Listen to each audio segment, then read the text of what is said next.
जय महाकाल। समृद्धि के प्रदाता भगवान संभवे आपको भी धन संपत्ति सुख एवं समृद्धि प्रदान करें। इसी कामना के साथ मैं आनंदाचार्य आप सभी का स्वागत करता हूं, अभिनंदन करता हूं।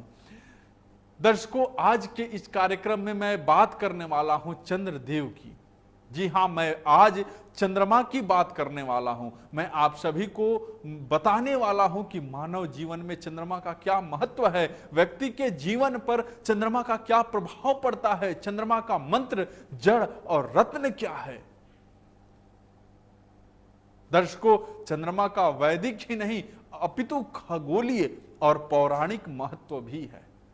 सौरमंडल में चंद्रमा का स्थान सभी ग्रह से भिन्न है। ज्योतिष में चंद्रमा को मन का कारक माना जाता है। चंद्रमा के प्रभाव से ही जातक का मन विचलित और स्थिर होता है।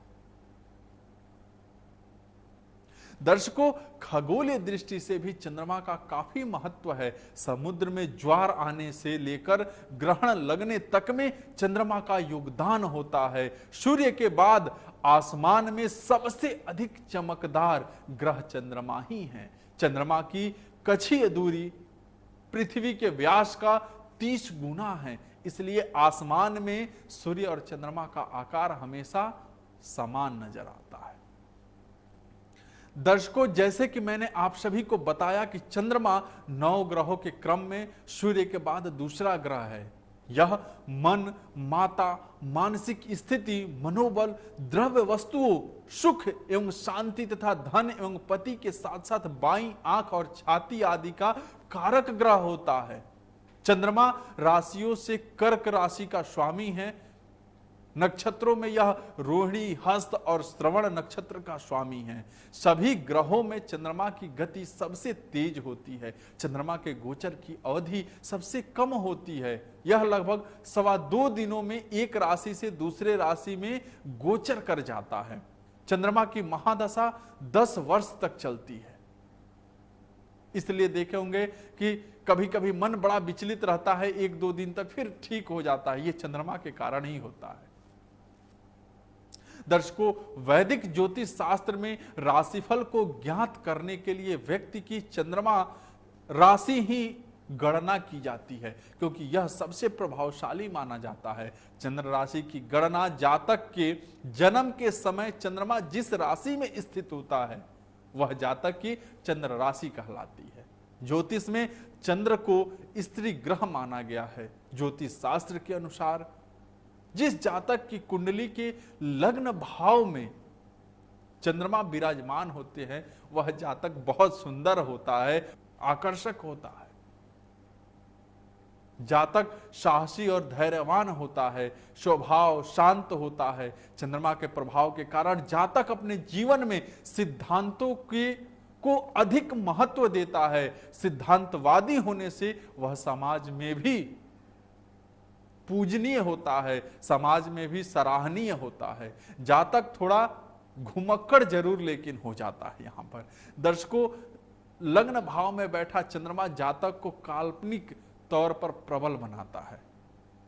जातक संवेदनशील और भावुक भी होता है। कुंडली में चंद्रमा मजबूत हो तो जातक को सकारात्मक फल प्राप्त होता है। प्रबल चंद्रमा के कारण जातक मानसिक रूप से सुखी रहता है। उसकी मन की स्थिति मजबूत होती है। वह विचलित नहीं होता है, अपने विचारों और फैसलों पर संदेह नहीं करता है। परिवार में अपने माता पिता से उसके अच्छे संबंध रहते हैं और मां की सेहत भी बहुत अच्छी रहती है। दर्शकों, जिन जातकों की कुंडली में चंद्रमा कमजोर होता है उन जातकों को कई तरह की समस्याओं का सामना करना पड़ता है। उनमें मानसिक तनाव के साथ ही आत्मबल की कमी होती है। माता के साथ संबंध मधुर नहीं रहते हैं। वैवाहिक जीवन में भी शांति नहीं रहती है। जातक क्रोधी होता है, वाणी पर नियंत्रण नहीं रख पाता है। उसकी स्मरण शक्ति भी तीक्ष्ण होती जाती है।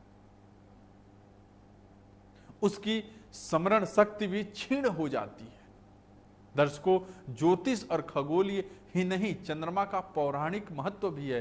चंद्रमा को जल का देवता भी बताया गया है। चंद्रमा को देव की उपाधि प्राप्त है। चंद्रमा भगवान शिव के सिर पर विराजते हैं। भगवान शिव के साथ ही सोमवार को चंद्रदेव का भी दिन माना जाता है।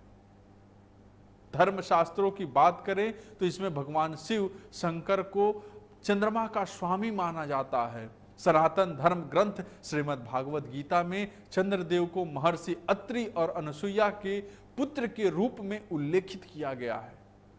पौराणिक शास्त्रों में चंद्रमा को बुद्ध का पिता कहा जाता है और दिशाओं में यह वायव्य दिशा का स्वामी होते हैं।